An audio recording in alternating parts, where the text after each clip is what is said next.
कुंभ का स्नान जो हर साल आता है और लोग एवं ऋषि मुनि लोग प्रयागराज गंगा सागर पहुंच जाते हैं गंगा में डुबकी लगाने के लिए।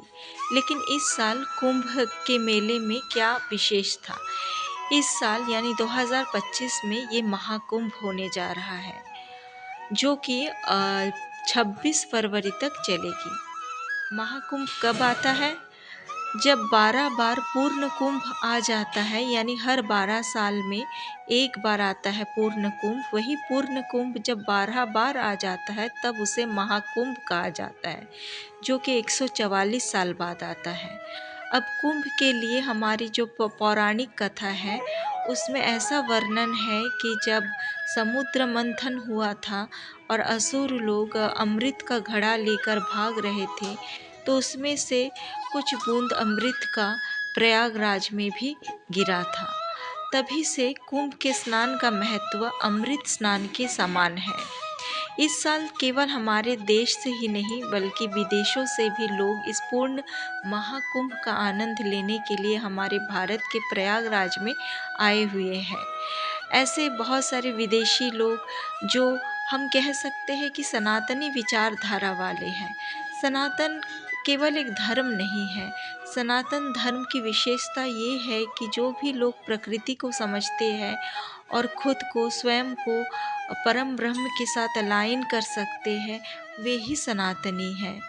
तो इस साल विदेशों से भी बहुत सारे लोग आए हैं जो कि आकर कुंभ में स्नान भी किए हैं और यहाँ का आनंद भी उठाए हैं।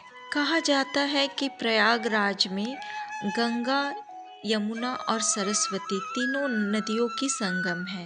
वैसे तो गंगा और यमुना नदी हमें दिखता है, लेकिन सरस्वती नदी हमें नहीं दिखती है।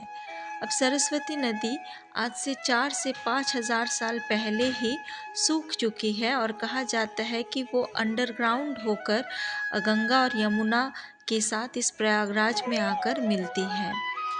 तो यदि जो अंडरग्राउंड हो चुकी है उसे हम साफ तौर से ऊपर से देख तो नहीं सकते हैं, लेकिन ऊपर से हमें जो दिखता है वो ये है कि जन ज्वार, जन स्रोत, इतने करोड़ों लोग जो कि कुंभ में स्नान करने के लिए कुंभ के इस विशेष तिथि में आते हैं प्रयागराज में।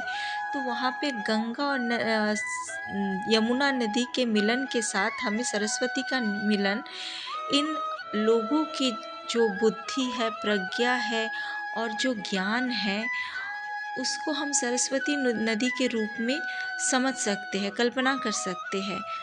ज्ञान का जो सरस्वती है वो लोग अपने अंदर से अपने बुद्धि और प्रज्ञा के साथ बहाकर यहाँ पे इस संगम में लाते हैं और गंगा नदी, यमुना नदी के साथ इस महाकुंभ और कुंभ के पर्व में हर साल मिलाते हैं। तो ये भी हमारे लिए एक परम कुंभ हुआ।